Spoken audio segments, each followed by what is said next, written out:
Naayos na noong Setyembre pero muling nakaperwisyo sa ilang taga-Tondo sa Maynila ang pagbulwak ng mabaho at maruming tubig mula po sa kanal ng Maynilad. Pinaaksyonan muli yan sa inyong Kapuso Action Man. Idinulog sa inyong Kapuso Action Man noong Setyembre ng nakaraang taon ang kanal ng Maynilad na nagbubulwak ng tubig sa Pampanga Street sa Gagalangin, Tondo, Maynila. Ang panay na pag-apaw ng manhole naging perwisyo na umano sa ilang residente. Masakit sa ulo, yung amoy, yung putik, nakakalat siya dyan. Maagos, pag ganun. Putik. Pati nga yung mga teacher, muntik na madulas ang dumadaan. Yan.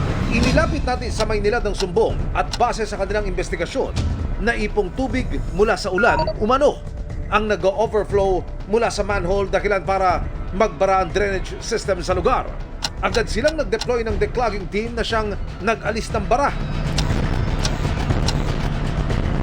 Pero makaraan ng 9 na buwan, muli umanong nakararanas ng parehong problema sa lugar.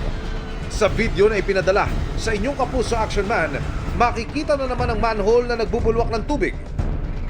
Ang mga apektadong residente nababahala naman para sa kanilang kaligtasan. Paliwanag ng Maynilad, naging mitya umano ng bara ang nalubog na sewer manholes bunsod ng isinagawang road asphalting project sa lugar. Hindi raw na iparating sa kanilang proyekto kaya hindi rin sila nakapagsagawa ng routine cleaning at maintenance ng sewer lines. Dahil sa sumbong, agad silang nagpadala ng maintenance crew sa lugar. Kasalukuyan na nilang nililinis ang mga apektadong sewer lines at plano ring iangat ang mga nalubog na manhole para matiyak ang maayos na daloy ng tubig sa sewer system. Nakipag-ugnayan na sila sa barangay at na-update na rin ang mga apektadong residente. Nagpapasalamat naman ang mga residente sa naging aksyon.